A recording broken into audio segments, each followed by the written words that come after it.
Hi everyone, स्वागत करती हूँ आप सभी का किचन कोर्स के सोनी प्लेटफॉर्म पर। आई होप आप सभी लोग बहुत अच्छे होंगे। सो सीडीपी की हमारे यहाँ पर सीरीज चली हुई है और आज जो आपकी क्लास रहेगी वो रहेगी क्लास नंबर 3, जो कि टॉपिक आपका रहेगा हेरिडिटी एंड एनवायरमेंट। अनुवांशिकता और वातावरण का आपका ये टॉपिक यहाँ पर रहने वाला है। इसके ना सिर्फ हम यहाँ पर कॉन्सेप्ट्स को करेंगे, बल्कि इसके जो प्रीवियस क्वेश्चन है इसके रिगार्डिंग कुछ 20 से 30 क्वेश्चन भी हम यहाँ पर कवर करेंगे, ताकि आपको ये टॉपिक अच्छे से समझ में आ जाए। इसकी मैंने अलग से प्लेलिस्ट जो है जनरेट कर दी है, तो आप प्लीज उसमें भी जाकर के विजिट कर सकते हो। और जो भी स्टूडेंट ये मुझसे पूछ रहे हैं कि भाई पिछला ना पढ़ेंगे करने से हो जाएगा, तो हाँ, मैं आपको इनफ कंटेंट यहाँ पर कवर कर रही हूँ और रिवीजन पर्पज से और कंप्लीट कंसेप्ट के पर्पज से आपको सारी चीजें यहाँ पर करवाई जा रही है। ठीक है, साथ में जो भी सीटेट के एस्पिरेंट्स है, जिनका भी सीटेट है, जिनका यूपी टेट का एग्जाम है, जिनका अदर जो भी स्टेट टेट एग्जाम है, सब में आपका सीडीपी जो है वो पूछा जाता है, तो आप अपना ये जो चीजें है वो कर सकती है। ठीक है, चलिए स्टार्ट करते हैं जी अपना। चलिए स्टार्ट करते हैं जी फर्स्ट अपनी स्लाइड से। हेरिडिटी एनवायरनमेंट के बारे में हम सबसे पहले समझेंगे कि हेरिडिटी यानी कि अनुवांशिकता क्या है, एनवायरनमेंट क्या है, इनसे क्वेश्चन किस तरीके से आपसे पूछे जाते हैं, हर एक चीज आपसे अपने डिस्कस करूंगी।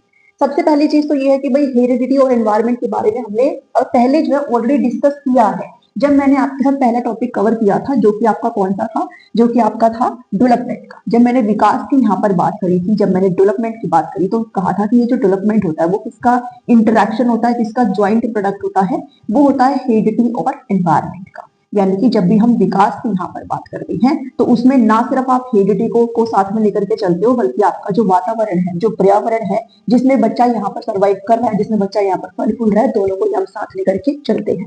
ठीक है, और ये जो इक्वेशन है वो किसके द्वारा दी गई थी, ये कहा गया था कि जो विकास है वो क्या है, ज्वाइंट प्रोडक्ट है, एडिशन नहीं आएगा। ठीक है, इसमें बीच में प्लस का साइन नहीं आएगा, ये क्या है, इंट्रैक्शन, और इंट्रैक्शन का मतलब होता है मल्टीप्लीकेशन का साइन। और ये जो इक्वेशन है वो किसके द्वारा दी गई थी, ये इक्वेशन दी गई थी वुडवर्थ के द्वारा। ठीक है, तो इस चीज को भी आप प्लीज ऐड ऑन कर लीजिएगा कि जो हमें ट्रेड्स अपने पेरेंट्स से मिले हैं, जो हमारा फिजिकल अपीयरेंस डिसाइड करते हैं, वो तो है ही है, साथ के साथ जिस एनवायरनमेंट में हम रह रहे हैं, जहां पर हम लोगों से घुल मिल रहे हैं, हमारा इमोशनल डेवलपमेंट, हमारा लैंग्वेज, हमारा सोशल डेवलपमेंट, हमारा कॉग्निटिव डेवलपमेंट, सब कुछ किसकी वजह से होता है, इन दोनों के ही ज्वाइंट इंट्रैक्शन की वजह से होता है। ठीक है, तो हेरिडिटी एनवायरनमेंट को आपने अच्छे समझना है। अगर मैं बात करूं यहाँ पर, तो एक इक्वेशन और है जिसको आप अच्छे से यहाँ पर समझ लेंगे कि जो डेवलपमेंट है, यानी कि किसी भी इंडिविजुअल का क्या है, विकास की हम यहाँ पर बात करते हैं, तो किसी भी इंडिविजुअल के विकास की बात करते हैं, तो वो क्या है, इंटरेक्शन है किसके बीच में, हेरिडिटी, एनवायरनमेंट और टाइम। ठीक है, ये इक्वेशन जो है वो किसके द्वारा दी गई थी, तो इसको कहा गया था रोज के द्वारा।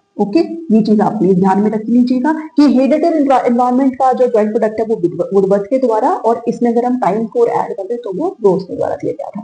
यानी कि हेरिडिटी और एनवायरनमेंट जो है वो दोनों ही आपको डिसाइड करते हैं, आपके व्यक्तित्व को डिसाइड करते हैं, और दोनों को ही हम टुगेदर लेते हुए चलते हैं। इनको हम कभी भी अकेले काउंट नहीं करते हैं, इनको हम कभी भी अलोन यहाँ पर काउंट नहीं करते हैं, दोनों मिलकर के काम करते हैं, जब भी आपका संपूर्ण विकास यहाँ पर होता है। ठीक है, तो ये तो हल्की सी आपकी चीजें हो गई। अब बात करते हैं कि आखिर ये हेरिडिटी होता क्या है, वंशानुक्रम कह लीजिए या फिर अनुवांशिकता कह लीजिए, क्या होता है ये।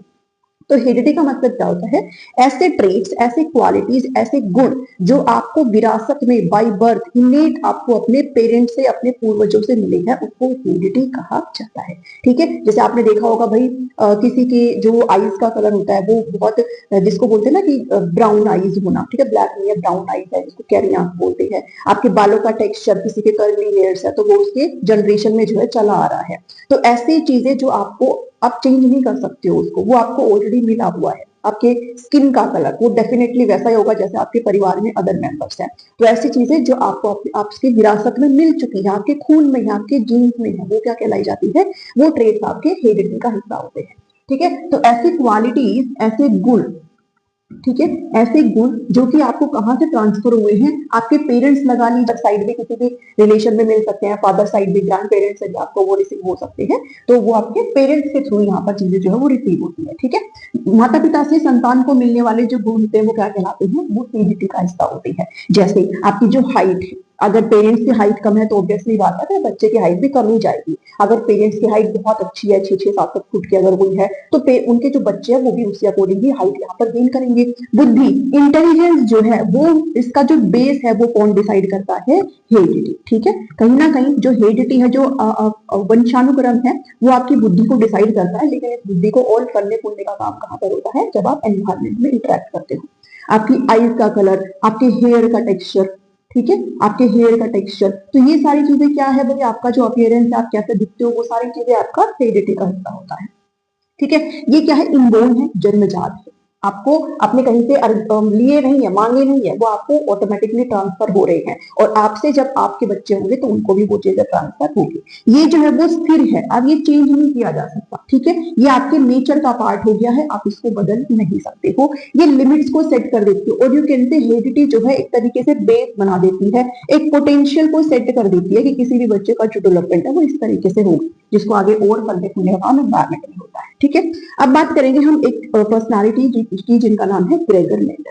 ठीक है, इसमें भाई कई बार पूछ लेते हैं ग्रेगर मेंडल कौन है, इनको फादर ऑफ हेरिडिटी आप कह लीजिए या फिर जेनेटिक्स आप कह सकते हो। ठीक है, वंशानुक्रम के अनुवांशिकता के फादर जनक इनको कहा जाता है, ग्रेगर मेंडल को यहाँ पर कहा जाता है। इन्होंने जो एक्सपेरिमेंट किया था वो किन पर किया था भाई, जो पी सीड है ना, पी सीड पर अपना एक्सपेरिमेंट किया था, मटर के दानों पर। ठीक है, जो मटर के दाने होते हैं ना, उनके ऊपर अपना एक्सपेरिमेंट इन्होंने किया था, उन्होंने कुछ लॉज भी दिए थे हेरिडिटी के, जो हम आगे के स्लाइड्स में यहाँ पर डिस्कस करेंगे। तो आई थिंक आपको इतनी चीजें समझ में आई होगी कि हेरिडिटी यहाँ पर क्या होता है। ठीक है, इतनी चीजें आई थिंक आपको समझ में आई होगी कि हेरिडिटी क्या होता है। ओके, हेरिडिटी क्या होता है, जो ट्रेट्स आपको अपने पेरेंट्स से मिले हैं वो सारे हेरिडिटी का हिस्सा होते हैं। चलिए अब बात करते हैं, मैंने जस्ट अभी बताया कि जो हेरिडिटी, एनवायरमेंट और टाइम का ये जो इंटरेक्शन है आपका, ये जो इन्होंने इक्वेशन दी है विकास का, अनुवांशिकता, पर्यावरण, समय, ये किसके द्वारा दी गई थी, ये रोज के द्वारा दी गई है। ठीक है, और ये जो है आपका अनुवांशिकता और वातावरण, ये किसके द्वारा दी गई है, ये वुडवर्ड के द्वारा दी गई है। ओके, तो ये हल्की सी चीजें हैं जिसको आप ध्यान में रख लीजिएगा। इसके अलावा वुडवर्ड ने ना एक प्यारी सी चीज और भी कही है कि जैसे किसी भी पौधे को फलने फूलने के लिए मिट्टी की आवश्यकता होती है, और साथ में किसकी आवश्यकता होती है भाई, बीज की। कोई भी पौधा है बिना बीज के तो उगेगा नहीं, और बीज को उगने के लिए भी किसकी जरूरत होती है, बीज को उगने के लिए भी मिट्टी की जरूरत होती है, तभी क्या है वो पौधा क्या है, उगता है। ठीक है, तो ये जैसे मिट्टी की जरूरत होती है, जैसे बीज की जरूरत होती है, ऐसे ही किसी भी बच्चे का जो विकास है, जो डेवलपमेंट है, उस वो जो है बिना हेरिडिटी के और बिना वातावरण के नहीं हो सकता है। ठीक है, तो इन्होंने हेरिडिटी और एनवायरमेंट को किससे कंपैरिजन कर दिया है, यहाँ पर इन्होंने कंपैरिजन कर दिया सीड और सॉइल के साथ। ठीक है, इतनी चीजें आई थिंक आपको समझ में आई होगी, और इसी से ही बच्चे का क्या होता है, संपूर्ण विकास आप कह सकते हो, प्रॉपर ग्रोथ यहाँ पर बच्चे की हम लोग करते हैं।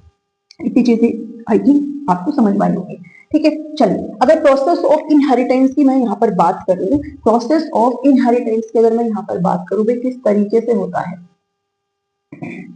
ठीक है भाई किस तरीके से होती है सारी चीजें, तो वो अभी स्लाइड में हम डिस्कस करेंगे। हमने यहाँ पर बात करी भाई ट्रेट्स आपको मिलते हैं, आपके जो पूर्वज है उनसे आपको ट्रेट्स मिल रहे हैं। तो ध्यान देना, जब हम यहाँ पर करते हैं बायोलॉजी के अंदर, आपने पढ़ा होगा फर्टिलाइजेशन। ठीक है, फर्टिलाइजेशन आपने पढ़ा होगा, एक सेकंड, फर्टिलाइजेशन कब होता है भाई, जब फादर से जब स्पर्म आता है। ठीक है, फादर से जब स्पर्म आता है, और जो मदर है, ठीक है, मदर से क्या रिलीज होते हैं भाई, एग रिलीज होते हैं। ठीक है, जब स्पर्म और एग यहाँ पर क्या होते हैं, फर्टिलाइज होते हैं, तो यहाँ पर क्या बनता है, जाइगोट बनता है। ठीक है, जाइगोट, उसको क्या कहा जाता है, उसको युग्मनज बोलते हैं, जाइगोट को। ठीक है, जाइगोट क्या है, वो एक सिंगल सेल है।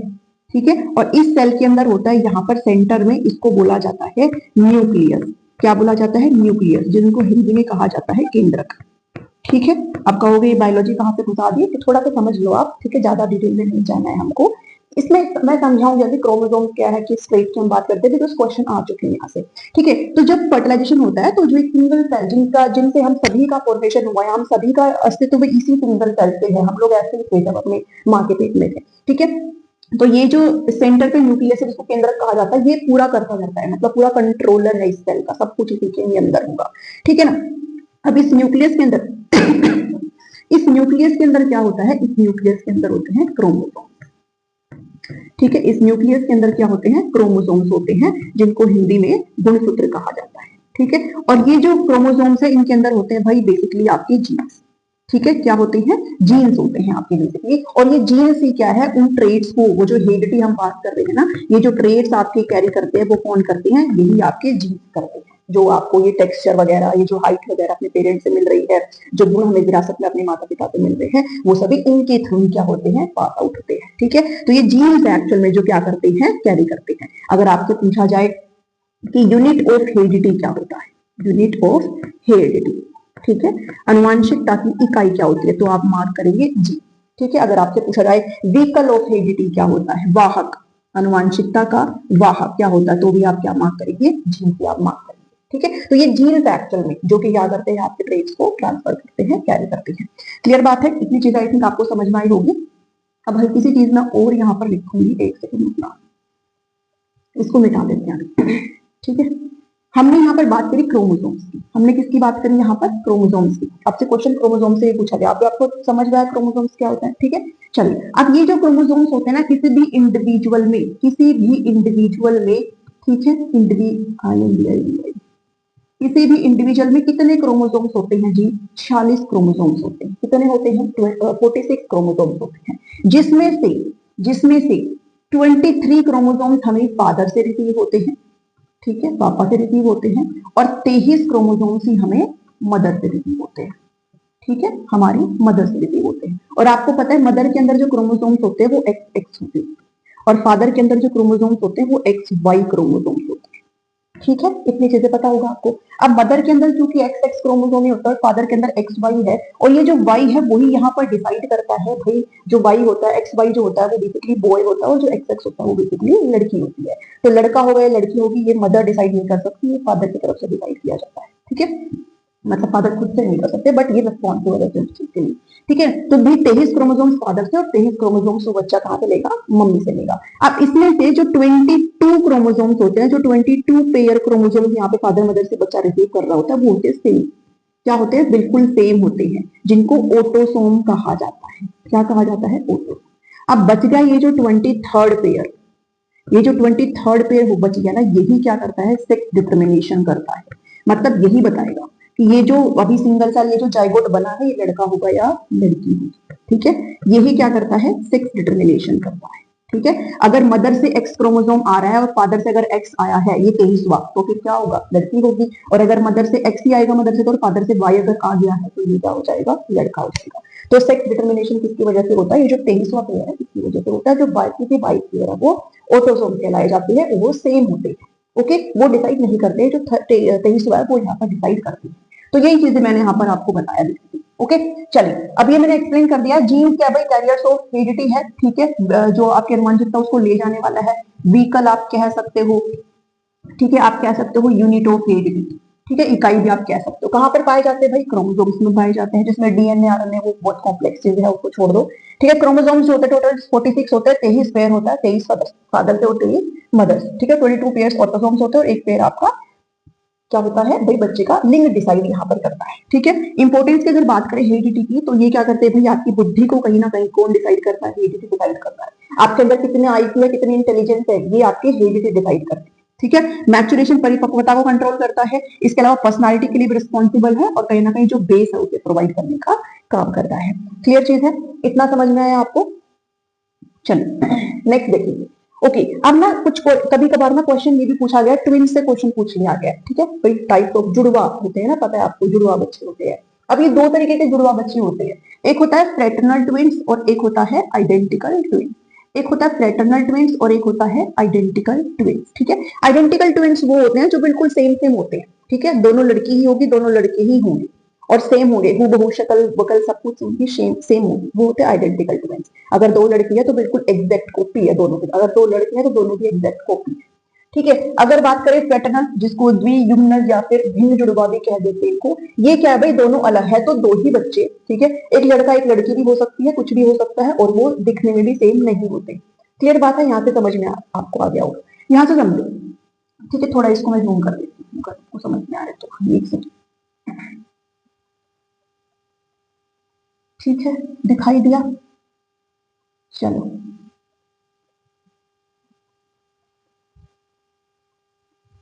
चलिए। आइडेंटिकल में क्या होता है भाई, फॉर्म बाय वन जाइगोट। ठीक है, ध्यान देना, इसमें ना एक ही एग है जो फर्टिलाइज हुआ, मतलब एक ही एग है। जबकि पैटर्नल में क्या है, दो एग है, दो ही स्पर्म से वो क्या हो रहा है, फर्टिलाइज हो रहे हैं। भाई ये एग है, ठीक है, और ये यहाँ पर क्या है, स्पर्म है। ओके, ये स्पर्म है यहाँ पर। जब ये दोनों आपस में मिलते हैं तो क्या होता है भाई, एक जाइगोट बनता है। ओके, जब हम बात करते हैं यहाँ पर आइडेंटिकल की, तो ये एक ही जो है एग स्पर्म और एग और स्पर्म जो आपस में मिल रहे हैं, और ये फिर बाद में दो जाइगोट में टूट जाता है, एक ही दो जाइगोट बन जाते हैं। तो क्योंकि वो एक से ही हुआ है तो फिर ये दोनों क्या है, सिमिलर होते हैं दोनों के दोनों। ठीक है, जाइगोट स्प्लिट इनटू 2 एम्ब्रॉय, 2 एम्ब्रॉय में यहाँ पर ये टूट जाते हैं। सेम जीन्स होंगे, सेम डीएनए होगा, सेम सेक्स होगा, मतलब मेल है दोनों तो दोनों मेल ही रहेंगी, एक फीमेल है तो दोनों फीमेल ही रहेंगी। बिल्कुल एग्जैक्टली वो क्या होते हैं, सेम सेम रहते हैं। मतलब एक ही अंडा है आपका, वो जो है जब जाइगोट बना है तो वो दो उसमें टूट गया, दो पार्ट में टूट गया। ठीक है, same face, same blood group, सब कुछ यहाँ पर क्या रहेगा, सेम रहेगा। फेटर्नल में क्या है भाई, इसमें आपके दो एग होता है, दो स्पर्म होते हैं, मतलब दो ही आपके सेपरेट जाइगोट बनेंगे, अलग अलग बन रहे हैं। और जब सेपरेट जाइगोट बनेंगे तो उनके जीन भी सेपरेट है, और वो सेम भी हो सकते हैं और डिफरेंट सेक्स भी उनका हो सकता है, अलग अलग भी हो सकता है और सेम भी हो सकता है, बट सेम दिखने में नहीं रहेगा। ओके, नॉर्मल सिबलिंग्स जो आपने देखे होंगे आइडेंटिकल नहीं होते, बिल्कुल सेम नहीं रहेंगे, वो दिखने में सेम नहीं रहेंगे। ठीक है, बट नॉर्मल सिबलिंग्स जो आपने देखा होगा, मतलब एक लड़का एक लड़की हो सकता है, दोनों लड़के लड़की भी हो सकते हैं, लेकिन दिखने में सेम नहीं रहेंगे। ओके, तो ये है फ्रेटर्नल ट्विंस। इसको मोनोजाइगोटिक बोला जाता है और इसको डाइजाइगोटिक बोला जाता है। बहुत ही सिंपल सी चीज है। ठीक है, ज्यादा इसको आपने नहीं इतना वो करना है, इतना ही समझ लो, बाकी कोई दिक्कत नहीं। ठीक है, चलिए नेक्स्ट देखिए। अब हम जब इनहेरिटेंस की बात करें, जब हम हेरिडिटी की बात करें, तो मैंने कहा कि ग्रेगोर मेंडल ने लॉज दिए थे इनहेरिट उसकी हेरिडिटी के, और हमसे पूछे जाते हैं, तो इसमें 3 लॉ यहाँ पर हमें दिए, लॉ ऑफ रिजेम्बलनेस, और दूसरा है law of variation, and third one is law of regression. ठीक है, एक सेकंड रुकेंगे भाई, इसको थोड़ा सा हम करेंगे, मैं भूल गई इसको फिर से जूम इन करना। क्लियर है, चलो भाई, जो थोड़ा बहुत इधर ये जो इनकन्वीनियंस हो रहा है उसके लिए माफी चाहूंगी। ठीक है, चलिए 3 तरीके के लोग की हम यहाँ पर बात करते हैं, रिजेम्बलनेस, एक है variation, and third one is regression. इसको मैं ऐसे ही समझा देता हूँ। रिजेम्बलनेस मतलब क्या है, वो सेम सेम है, जैसे पेरेंट्स वैसा बच्चा। ठीक है, पेरेंट्स जिस तरीके से, पेरेंट्स होशियार है बच्चा भी होशियार है, पेरेंट्स की जैसा हाइट कर पाती है वैसे बच्चे की भी है, बिल्कुल सेम सेम, वो कॉपी है बच्चा। ठीक है, लाइक पेरेंट्स लाइक चाइल्ड, जैसा जैसे माता पिता वैसा बच्चा, वो क्या है, रिजेम्बलनेस, समानता है दोनों के अंदर, समान है दोनों के दोनों। जबकि वेरिएशन क्या है, बिल्कुल अपोजिट है किसके, रिजेम्बलनेस। ठीक है, बिल्कुल ही क्या है, ऑपोजिट है, बिल्कुल अलग है। वो बिल्कुल हूबहू डिट्टो कॉपी था अपने पेरेंट्स का, ये नहीं होगा। ठीक है, not exactly same as parents, different रहेगा, हमेशा डिफरेंस रहेगा। ठीक है, अगर पेरेंट्स बहुत होशियार है तो बच्चा नहीं रहेगा बिल्कुल भी होशियार। ओके, तो ये वेरिएशन है। ओके, ये वेरिएशन है, टोटली ऑपोजिट है। जब हम बात करते हैं रिग्रेशन की, तो ध्यान देना, रिग्रेशन को सोरेनसन के द्वारा दिया गया था, और इसमें बच्चा जो है एक जनरल ट्रेट बच्चे का आगे पास होता है, कोई भी स्पेसिफिक ट्रेट जो है बच्चा नहीं लेता पेरेंट्स का। ठीक है, आप ऐसे इसको समझ सकते हो कि पेरेंट्स को रिग्रेट हो रहा है कि ये क्या हो गया, हमारे अंदर तो ये क्वालिटी बच्चे के अंदर ये गई नहीं है। ठीक है, आप इसको ऐसे याद कर सकते हो। तो ये जो सामान्य गुण है ना, बस वो आगे नेक्स्ट जनरेशन में पास होते हैं। विशिष्ट जो कोई भी है जिससे पेरेंट्स की पहचान है, वो पास ऑन नहीं होता। ठीक है, इसमें इसमें रिग्रेशन। क्लियर बात है, डायग्राम से भी आप यहाँ पर समझ सकते हो। Children look like parents, resemble है। वेरिएशन में एग्जैक्टली नहीं रहता है। ठीक है, रिग्रेशन में ट्रेड्स नोट, मतलब एवरेज जो औसत जो है ना, वो पास ऑन होगा, विशिष्ट पास ऑन नहीं होगा। नेक्स्ट करते हैं, अब हम बात करते हैं एनवायरमेंट की। किसकी बात करते हैं, वातावरण की हम यहाँ पर बात करते हैं। भाई देखो, जो भी आपका हेरिडिटी है वो क्या है, आपको अपने पेरेंट्स से जो चीजें रिसीव हुई है वो हेरिडिटी है। एनवायरमेंट क्या है, हेरिडिटी को छोड़ करके बाकी जो चीजें हैं आपकी, वो सब एनवायरमेंट है। हेरिडिटी तो आपका सिर्फ अपीयरेंस डिसाइड करती है। ठीक है, आपका इंटेलिजेंस, आप किस तरीके के होंगे, क्या पोटेंशियल है आपका, ये सेट करती है। बाकी आप एनवायरमेंट में जो कुछ चीजें करेंगे, जैसे आपका इमोशनल, भाई आप इमोशनल लोगों से कनेक्ट करेंगे तो ही तो आपका डेवलपमेंट होगा, आपका मोरल डेवलपमेंट भी तभी होगा, आपका कम्युनिकेशन, लैंग्वेज डेवलपमेंट, आपका कॉग्निटिव डेवलपमेंट, ये सब एनवायरमेंट से ही होता है। ठीक है, तो अपार्ट फ्रॉम हेरिडिटी, बाकी जो चीजें आपके सराउंडिंग में, everything around your individuals, around the individual is, जो भी आसपास का वातावरण है वो सभी क्या है, आपका इन्वायरमेंट है। जैसे आपका घर हो गया, स्कूल, सोसाइटी, कल्चर। ठीक है, आप जो एक्सपीरियंस, जो अनुभव और जो सीख रहे हैं आप सारी चीजें, वो सब का हिस्सा है, वो सब एनवायरमेंट का हिस्सा है। क्लियर है, चलिए। अच्छा, अब हम जब बात करते हैं किसकी, चाइल्ड डेवलपमेंट की, तो हम एक डिबेट यहाँ पर कर रहे होते हैं। ठीक है, हम एक डिबेट यहाँ पर कर रहे होते हैं, और वो कौन सा डिबेट हम यहाँ पर कर रहे होते हैं, नेचर वर्सेस नर्चर का। ठीक है, नेचर क्या है, हेरिडिटी ही है। नेचर क्या है, हेरिडिटी है। ठीक है, जैसे हम प्रकृति को नहीं बदल सकते, प्रकृति प्रकृति है, ऐसे आप हेरिडिटी को नहीं बदल सकते। और जबकि नर्चर क्या है, एनवायरमेंट की यहाँ पर बात हो रही है। तो एक डिबेट है इनके बीच में, जो कि आपने अच्छे से समझ लेना है। क्वेश्चन पूछ लेते हैं, प्रकृति बनाम पोषण।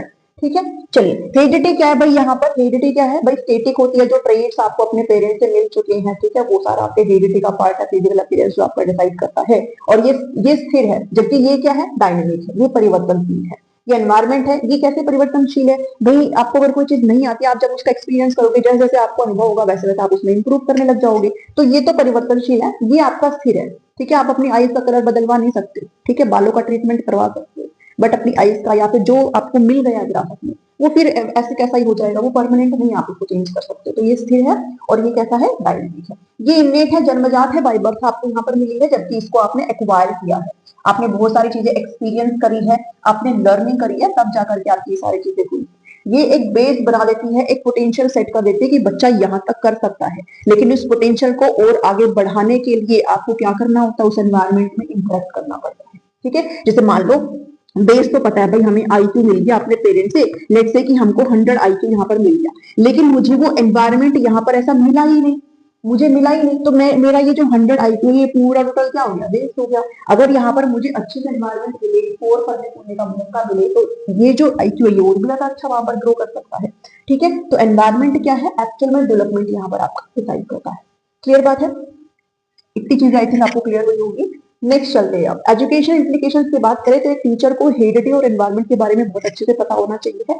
इससे करके एक टीचर को क्या समझ में आ जाता है भाई, वो इंडिविजुअल डिफरेंस को अच्छे से यहाँ पर समझ जाता है। इंडिविजुअल डिफरेंस मतलब व्यक्तिगत भिन्नताएं, क्योंकि भाई हर बच्चा है वो, उसको हेरिडिटी में अलग चीजें यहाँ पर मिली है, कैसे वो एनवायरमेंट पर इंटरेक्ट कर रहे हैं, तो यहाँ पर टीचर को अच्छे से वो चीज समझ में आ जाएगी। प्रॉपर गाइडेंस, मार्गदर्शन और काउंसलिंग यहाँ पर परामर्श यहाँ पर बच्चों को दिया जा सकता है। ठीक है, इसके अलावा क्लासिफाई कर सकते हैं भाई किस प्रकार के इंटेलिजेंस जो है बच्चा ले रहा है, आप किस तरीके से उनके लिए चीजों को सेट कर सकते हैं। हम जो स्ट्रेटेजीज बना रहे हैं वो किस तरीके से हम बना सकते हैं हर बच्चे के लिए एक बेहतर लर्निंग एनवायरमेंट यहाँ पर हम बच्चे को एज ए टीचर प्रोवाइड कर सकते हैं। क्लियर है, चलिए नेक्स्ट करेंगे जी। अब आते हैं क्वेश्चंस की तरफ और फटाफट से एक एक करके क्वेश्चंस को हम खत्म करेंगे। ठीक है, चलिए क्वेश्चन नंबर 1 है आपके पास, according to dash development of the child is the product of heredity and environment. चलिए क्या है भाई प्रोडक्ट हेरिडिटी एनवायरमेंट का, पता है आपको भाई किसके द्वारा है भाई, जो डेवलपमेंट है is the product of heredity and environment, किसके द्वारा है ये पता है आपको भाई। जब हम टाइम की बात करते हैं तो रोज का नाम लिख देना, और जब हम इसकी बात करते हैं तो हम किसका नाम लिख देंगे, वुडवर्थ का यहाँ पर नाम लिख देंगे। क्लियर है, चलिए नेक्स्ट करते हैं question number 2, monozygotic is to dash twins and dizygotic is to dash twins. ठीक है, मैंने कहा था भाई क्वेश्चन आ रखा है, इसलिए मैंने चीजों को आपके साथ डिस्कस करना शुरू किया है। मोनोजाइगोटिक मतलब जो एक जाइगोट है और वो 2 एम्ब्रियोज में टूट रहा है, और डाइजाइगोटिक मतलब 2 जो है जाइगोट अलग अलग बन रहे हैं। ठीक है, तो मोनोजाइगोटिक वो आइडेंटिकल वाला है, और ये वाला कौन सा है, फ्रेटर्नल ट्विंस वाला। ठीक है, तो मोनो क्या आ जाएगा, मेल फीमेल नहीं, ये वाला है आ जाएगा। ठीक है, आइडेंटिकल और फ्रेटर्नल इसमें यहाँ पर करेक्ट आंसर। क्लियर है, चलिए नेक्स्ट क्वेश्चन करेंगे, question number 3, heredity plays most important role in the, किसमें बहुत इंपोर्टेंट रोल यहाँ पर अनुवांशिकता प्ले करता है, इमोशनल डेवलपमेंट में, सोशल डेवलपमेंट में, फिजिकल डेवलपमेंट में, या फिर कल्चर डेवलपमेंट। मैंने कहा फिजिकल अपीयरेंस आपका डिसाइड करता है हेरिडिटी, आप कैसे बनेंगे, आपका आउटर स्ट्रक्चर कैसा रहेगा। ठीक है, तो ये क्या आ जाएगा आपका फिजिकल डेवलपमेंट, इसका यहाँ पर करेक्ट आंसर रहेगा। चलिए नेक्स्ट चलते हैं, क्वेश्चन नंबर 4 है। क्वेश्चन नंबर 4 पढ़ेंगे भाई, environmental factors that shape development include all of the following except. ठीक है, एनवायरमेंट के तहत कौन कौन से फैक्टर आ जाते हैं, एक्सेप्ट मतलब तो इसके तहत नहीं आता, वो आप क्वालिटी एजुकेशन आपके एनवायरमेंट का हिस्सा है भाई, आप शिक्षा लेने के लिए बाहर जाते हो, स्कूल में जाते हो, जो कि आपके एनवायरमेंट का हिस्सा है। ठीक है, फिजिक मतलब कैसी बनावट है आपकी, ये आपकी हेरिडिटी डिसाइड करती है। कौन डिसाइड करेंगे, ये हेरिडिटी डिसाइड करती है, जबकि क्वालिटी ऑफ न्यूट्रिशन, कल्चर, ये सब किसका हिस्सा है, एनवायरमेंट का हिस्सा है। तो आंसर आ जाएगा आपका ऑप्शन नंबर 2। चलिए नेक्स्ट करेंगे जी, 5, which of the following is predominantly is a heredity related factor, अनुवांशिकता से संबंधित कौन सा कारक है यहाँ पर, एटीट्यूड टुवर्ड्स पीयर ग्रुप, अनुवांशिकता से संबंधित thinking pattern, colour of the eyes और पार्टिसिपेशन इन सोशल एक्टिविटीज। देखो पीयर ग्रुप के लिए आपका कैसा एटीट्यूड, इसके लिए आपको सोशल होना पड़ेगा, ये एनवायरमेंट का है, सोच पैटर्न एनवायरमेंट का पार्ट है, पार्टिसिपेशन सोशल एक्टिविटीज एनवायरमेंट का पार्ट है, जबकि जो कलर ऑफ द आईज, ठीक है, ये क्या डिसाइड करती है, आपकी हेरिडिटी यहाँ पर डिसाइड करती है। तो आंसर आ जाएगा ऑप्शन नंबर 3। ठीक है, चलिए ये क्वेश्चन सारे भी पूछे गए हैं तो ध्यान देना। ठीक है, इजी भले ही लगते हैं बट हर चीज है यहाँ पर। What is mean by nature and nature in nature nurture controversy, ये जो हमने डिबेट अभी डिस्कस करी है नेचर वर्सेस नर्चर की, उसमें नेचर का क्या मतलब है, नेचर का मैंने कहा क्या है भैया, क्या अनुवांशिकता है, मीन्स क्या है, हेरिडिटी। ठीक है, चलिए बायोलॉजिकल गिवंस और द हेरिडिटी इंफॉर्मेशन, हाँ है भाई, टेम्परामेंट तो नहीं है, टेम्परामेंट आपका उसका पार्ट हो जाता है। ठीक है, स्वभाव आप लोगों से मिलेंगे मिलेंगे उसके अकॉर्डिंग आपका स्वभाव बन जाता है। ठीक है, आप अगर मूर्ख लोगों के साथ हो तो आपका स्वभाव वैसा हो जाता है, अगर किसी अच्छे लोगों के साथ हो आपका स्वभाव वैसा हो जाता है। तो ये environmental factor. Complex forces of the physical and social world, जब सोशल की बात आ गई तो एनवायरमेंट का पार्ट है, एनवायरमेंट तो आपका है एनवायरमेंट, तो आंसर आ जाएगा का 1। ठीक है, जैविक या वंशानुगत जानकारी प्रदत्त करना। ठीक है, 22 pairs of chromosomes are same in male and female, they are known as. जो मैंने कहा था भाई 22 जो पेयर्स होते हैं, ठीक है, 22 जो पेयर्स होते हैं वो कैसे होते हैं, सेम होते हैं, और इनको क्या कहा जाता है, उनको ऑटोसोम्स कहा जाता है। क्या कहा जाता है, ऑटोसोम्स कहा जाता है। और जो सेक्स डिटरमाइन करता है वो कौन सा होता है, 23rd पेयर होता है। कौन सा पेयर होता है वो, 23rd पेयर होता है, ठीक है। तो आंसर जाएगा आपका ऑप्शन नंबर 1।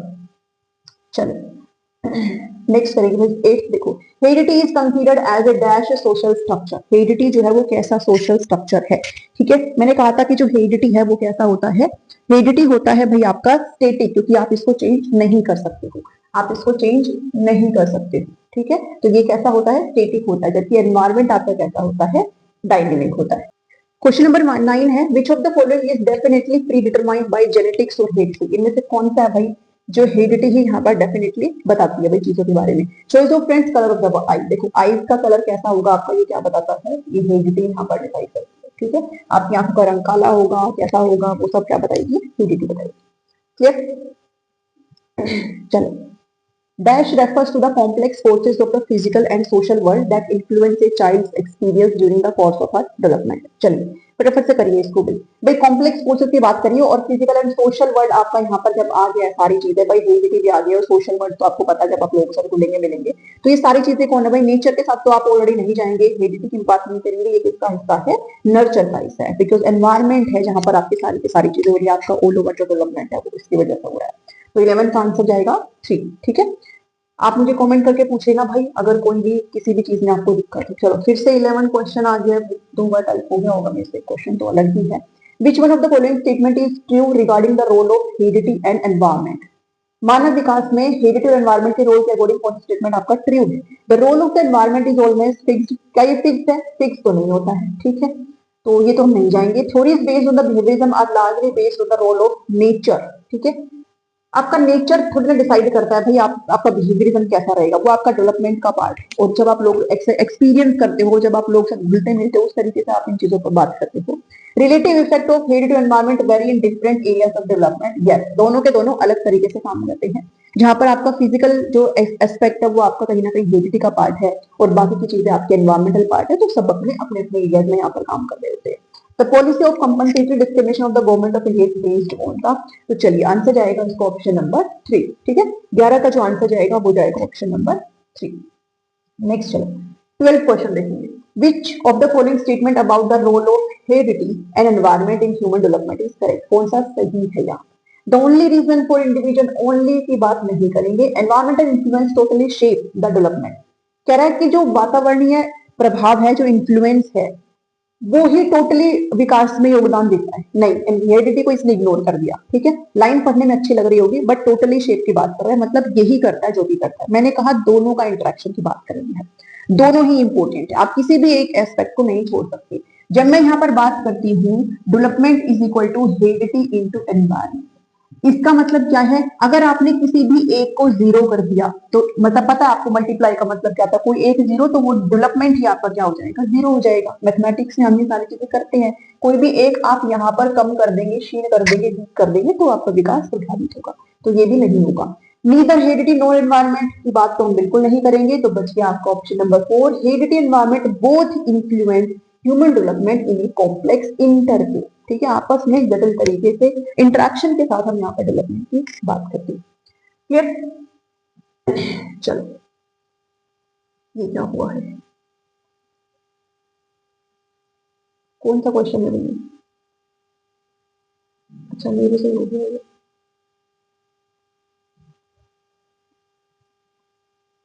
हाँ यही तो क्वेश्चन था, हो तो गया ये क्वेश्चन, ठीक है। नेक्स्ट देखो 13th क्वेश्चन देखो, the nature nurture debate refers to. अब इस डिबेट की हम जब बात करते हैं तो इसका मतलब क्या है, जेनेटिक्स और environment, behaviour environment, biology environment, या फिर डेफिनेट सी बात है ये क्या है आपका जेनेटिक्स एंड एनवायरमेंट है। क्या है ये, जेनेटिक्स एंड एनवायरमेंट, ठीक है। तो आंसर जाएगा ऑप्शन नंबर 1। चलो नेक्स्ट क्वेश्चन देखिए, नेक्स्ट क्वेश्चन देख लीजिए, क्वेश्चन नंबर 14। अरे भाई 14 देखो, which one of the following statement is true about the role of heredity and environment. चलिए कौन सा स्टेटमेंट आपका सही है। Certain aspect of development are influenced more by heredity and others more by the environment. भाई कुछ aspect है, कुछ पार्ट है, कुछ पहलू है जो अनुवांशिकता से अधिक प्रभावित होते हैं और कुछ आपके एनवायरमेंट से अधिक प्रभावित होते हैं। A child's ability to learn and perform is completely decided by the genes. नहीं, बिल्कुल भी नहीं। Good care and nutrient diet can fight off any disorder की बात नहीं करेंगे। The environment plays a significant role only. नहीं, आंसर जाएगा आपका ऑप्शन नंबर 1। ठीक है भाई, कुछ पहलू है जो आपके हेरिडिटी से ज्यादा प्रभावित होते हैं, जैसे आपका फिजिकल पार्ट, और कुछ है आपके जो कि आपके एनवायरमेंट ज्यादा इन्फ्लुएंस करते हैं, दोनों मिलकर के करते हैं चीजों को। तो आंसर जाएगा 1। ठीक है, आंसर क्या जाएगा जी? 1 जाएगा। चलिए नेक्स्ट करेंगे, क्वेश्चन नंबर 15 देखेंगे। क्वेश्चन नंबर 15 देखेंगे, father of genetics. Father of genetics कौन है भाई? ग्रेगर मेंडल है। ठीक है, आंसर जाएगा option number 1, father of genetics is Gregor Mendel. Okay, mind bye heredity, कौन सा ट्रेट है जो हेरिडिटी यहाँ पर डिसाइड करती है? कौन सा ट्रेट है जिसको हेरिडिटी डिसाइड करती है? मॉरल, टेम्परामेंट, इंटेलिजेंस या फिर सोशल? मैंने बार बार आपको यहाँ पर बताया है कि जो हेरिडिटी है वो क्या डिसाइड करती है भाई? कौन सा ट्रेट है जो ह्यूमन बीइंग यहाँ पर डिटरमाइन करते हैं भाई? मैंने कहा था क्या करते हैं भाई? इंटेलिजेंस। ठीक है, बिकॉज टेम्परामेंट क्या है? स्वभाव है, जो कि आपका कहीं ना कहीं एक बिहेवियर का पार्ट है, और जब आप लोगों के साथ इंटरेक्ट करते हो तो वो सारी चीजें इसके अंदर आ जाती है। इंटेलिजेंस यहाँ पर कौन डिसाइड करता है? आपकी हेरिडिटी यहाँ पर डिसाइड करती है। ठीक है, चलो नेक्स्ट देखो। 17. A person believes that nurturing strongly influences the development of child. He would not agree with that. ये कहता है भाई जो nurturing है मतलब environment, nature क्या था? heredity था, और nurturing का क्या मतलब है? nurturing मतलब environment। ये कहता है कि जो nurturing है ना भाई, वो ही यहाँ पर strongly क्या करती है? वो ही यहाँ पर strongly क्या कर रही है? एक सेकंड,